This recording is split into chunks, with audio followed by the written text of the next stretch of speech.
सभी विद्यार्थियों को नमस्कार, गुड मॉर्निंग। तो आज है 15 मार्च 2023 और 15 मार्च 2023 के जितने भी इंडिया और वर्ल्ड के जो करंट अफेयर्स के क्वेश्चन बनते हैं, आज उनका हम डिस्कशन करेंगे। पूरा वीडियो ध्यान से देखना और लास्ट में आपसे क्वेश्चन पूछूंगा जिनके जवाब आपको कमेंट बॉक्स में देना होगा। आज हम पढ़ेंगे कि हिंदी लेखक को 32वें व्यास सम्मान के लिए चुना गया और इसमें बाद में 11 मार्च से G20 फूल उत्सव नई दिल्ली में शुरू हो चुका है और वंदे भारत का संचालन करने वाली एशिया की पहली महिला लोको पायलट कौन बनी है, इनकी आज हम चर्चा करेंगे।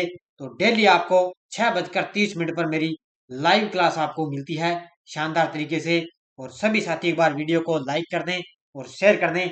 और शाम को मेरी क्लास आपको पता है ईओ और आरओ के लिए, एलडीसी हाई कोर्ट एग्जाम के लिए करंट अफेयर्स की जो रिवीजन क्लासें हैं वो शाम को 8 बजे आपको लाइव क्लास है मिलती है। तो शानदार तरीके से आप पढ़ें। तो वर्तमान में कौन क्या पुरस्कार, इनके अलग से भी मैंने क्लासें दे दी है, वो भी आप शानदार तरीके से देखें क्योंकि जिनका 19 तारीख को एग्जाम है एलडीसी हाई कोर्ट का, वो अच्छी तरह से ये क्लासें आप जरूर देखें क्योंकि यहाँ से क्वेश्चन है जरूर आएगा। तो सबसे पहले हम कल के क्वेश्चनों को रिवाइज करेंगे। देखिए, ऑस्कर पुरस्कार 2023 में किस फिल्म के नाटू नाटू ने सर्वश्रेष्ठ मूल गीत का पुरस्कार जीता? ये है 3RR। कौन सी है? RRR 3R है। इसमें आपको पता है कल मैंने अलग से भी इसका जो है ऑस्कर पुरस्कार 2023 अवार्ड जितनी भी घोषणा हुई है उसका अलग से एक वीडियो भी दे दिया मैंने, वो भी आप अच्छी तरह से देखें। पीएम मोदी ने किस राज्य के हुबली में दुनिया के सबसे लंबे रेलवे प्लेटफॉर्म का उद्घाटन किया? ये किया है कर्नाटक राज्य में। किस देश की नौसेना के साथ अरब सागर में भारत की समुद्री साझेदारी अभ्यास किया? ये किया है भारत और है फ्रांस की नौसेना के ने। आगे देखो, 12 मार्च 2023 को प्रधानमंत्री नरेंद्र मोदी ने किस एक्सप्रेसवे को देश को समर्पित किया है? तो बेंगलुरु मैसूर एक्सप्रेस को मोदी जी ने देश को समर्पित किया। इसरो के भूस्खलन सूचकांक में कौन सा जिला शीर्ष पर है? तो ये दो जिले शीर्ष पर है, रुद्रप्रयाग और टिहरी गढ़वाल। अशोक लेलैंड ने किस राज्य के संयंत्र में सभी महिलाओं की उत्पादन लाइन का अनावरण किया? ये किया है तमिलनाडु राज्य में। तो ये थे कल के जो हमने करंट पढ़ा उसका रिवाइज था। स्टार्ट करें आज की क्लास। एक बार सभी साथी वीडियो को लाइक कर दें। इससे पहले एक सूचना मैं आपको देता हूं, ये हमारी एक टेस्ट सीरीज चल रही है। ये देखो, ये है ऑल एग्जाम 2023। ठीक है, कोई भी एग्जाम हो आपके लिए सेंटर के अंदर, चाहे दिल्ली पुलिस है, चाहे एसएससी है, चाहे यूपीएससी है, चाहे सूचना सहायक भर्ती है, कोई भी आपका एग्जाम हो, चाहे ईओ है, आरओ है, इंडिया करंट अफेयर्स, डेली आपको ये मेरी क्लासें मिलती है। और हमारे प्रताप क्लासेज ऐप के अंदर इनकी मंथली वाइज आपको टेस्ट सीरीज भी मिल रही है मात्र 50 रुपए के अंदर। और पीडीएफ भी आपको यहाँ पर फ्री मिल रही है। तो शानदार तरीके से टेस्ट सीरीज आप जरूर ज्वाइन कीजिए। स्टार्ट करें। देखिए आज की क्लास, पहला प्रश्न आपके सामने। ये देखिए, बड़ा ही शानदार प्रश्न आपके लिए, स्टार लगा सकते हो। वंदे भारत का संचालन करने वाली एशिया की पहली महिला लोको पायलट कौन बनी है? शानदार तरीके से आपको पढ़ना है कि वंदे भारत का संचालन करने वाली एशिया की पहली महिला लोको पायलट बनी है सुरेखा यादव। कौन बनी है? सुरेखा यादव बनी है। देखो, वंदे भारत एक्सप्रेस को अब एशिया की पहली महिला लोकोमोटिव पायलट सुरेखा यादव चला रही है। यानी कि पहले वो लोकल ट्रेनें जैसे चलती थी वो चलाती थी, लेकिन अब क्या है, वो वंदे भारत एक्सप्रेस का संचालन करने लगी है सुरेखा यादव। सोलापुर से महाराष्ट्र के छत्रपति शिवाजी महाराज टर्मिनल तक यादव ने वंदे भारत एक्सप्रेस चलाई है। तो इन्होंने चलाई है सोलापुर से लेकर महाराष्ट्र के छत्रपति शिवाजी महाराज टर्मिनल तक इन्होंने वंदे भारत एक्सप्रेस चलाई। तो पहली महिला आपसे लोको पायलट पूछे तो सुरेखा यादव बन चुके हैं। तो ये क्वेश्चन भी आगे के एग्जाम में जरूर पूछा जाएगा। दूसरा प्रश्न देखो, महिला विश्व मुक्केबाजी चैंपियनशिप 2023 किन दो खिलाड़ियों को ब्रांड एम्बेसडर बनाया गया है? तो आपको अब की बार पता है महिला विश्व मुक्केबाजी चैंपियनशिप है जिसका मेजबानी है वो अपना देश भारत कर रहा है। तो इसमें दो खिलाड़ियों को ब्रांड एम्बेसडर बनाया गया। एक तो है एमसी मेरी कॉम, ठीक है, और दूसरे हैं फरहान अख्तर। कौन है? फरहान अख्तर, एक है एमसी मेरी कॉम। तो इन दोनों को ब्रांड एम्बेसडर बनाया गया। उत्तर हो जाएगा उपयुक्त है दोनों। देखो, नई दिल्ली में इंदिरा गांधी स्पोर्ट्स कॉम्प्लेक्स 15 से 26 मार्च तक, कब से होगा ये? 15 यानी कि आज से स्टार्ट है। 15 से 26 मार्च तक आईबीएम यानी कि मुक्केबाजी विश्व मुक्केबाजी चैंपियनशिप 2023 की मेजबानी करेगा। कौन है? अपना देश है भारत। अब देखो महिंद्रा, ये याद रखना है पॉइंट आपके लिए कि महिंद्रा को भारतीय मुक्केबाजी महासंघ यानी कि बीएफआई ने इस प्रतियोगिता का टाइटल प्रायोजक बनाया है। ये पॉइंट आपको शानदार तरीके से याद रखना है। किसको बनाया है? महिंद्रा को। जबकि एमसी मेरीकॉम और बॉलीवुड अभिनेता फरहान अख्तर को ब्रांड एम्बेसडर बनाया गया है। तो ये तीनों ही पॉइंट आपके लिए शानदार तरीके से आपको याद रखने हैं। और ये 15 मार्च से लेकर 26 मार्च तक इसका आयोजन किया जाएगा। और महिंद्रा जो ग्रुप है उसको इसने अपना प्रतियोगिता का टाइटल प्रायोजक बनाया है। तीसरा प्रश्न देखो, एक्सरसाइज ला पोरेस 2023 का कौन सा संस्करण हिंद महासागर में आयोजित हुआ है? एक्सरसाइज ला पेरोस 2023 का कौन सा संस्करण हिंद महासागर में आयोजित हुआ है?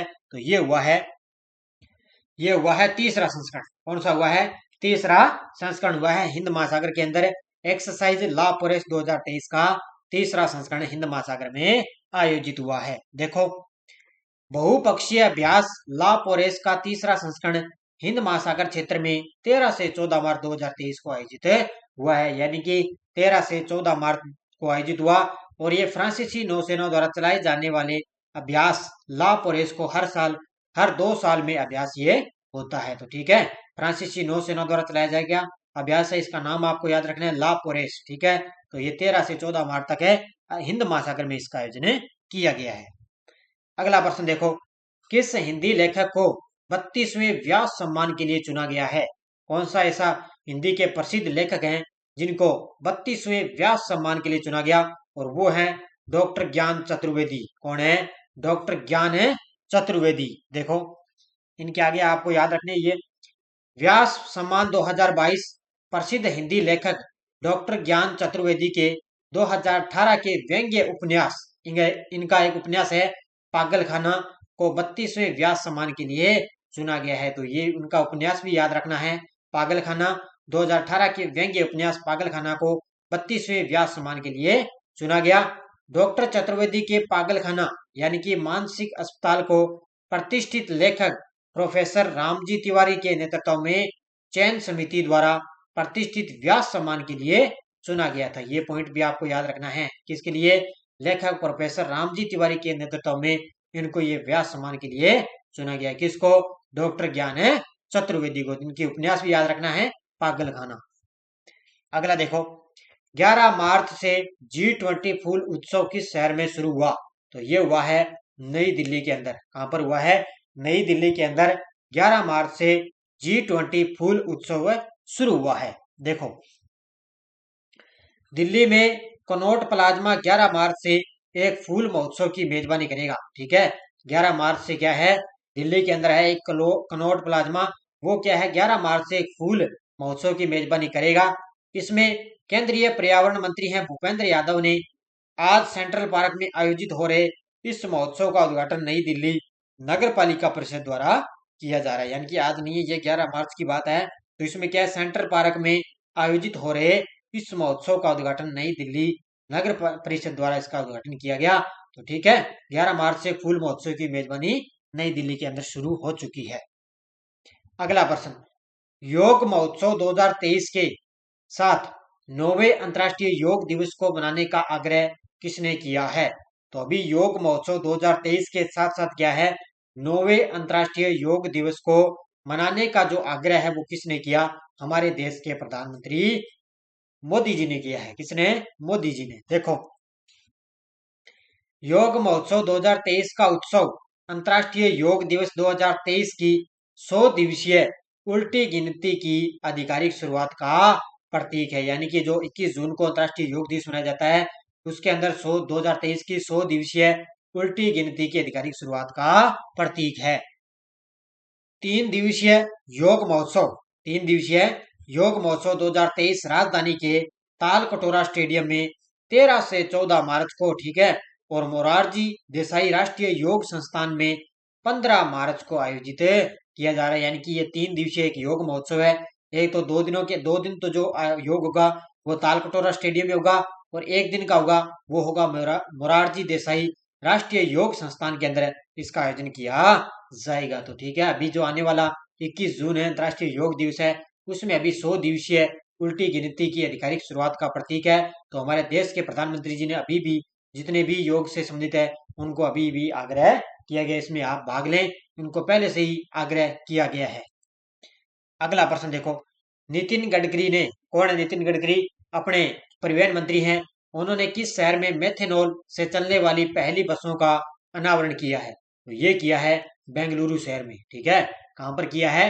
नितिन गडकरी ने बेंगलुरु शहर में मेथनॉल से चलने वाली पहली बसों का अनावरण किया है। देखो, बेंगलुरु में पहली मेथनॉल संचालित बसों का अनावरण केंद्रीय सड़क और परिवहन मंत्री नितिन गडकरी द्वारा किया गया है। बस इतना ही पॉइंट आपको याद रखना है कि बेंगलुरु के अंदर पहली मेथनॉल संचालित बसों का अनावरण केंद्रीय सड़क और परिवहन मंत्री नितिन गडकरी द्वारा किया गया है।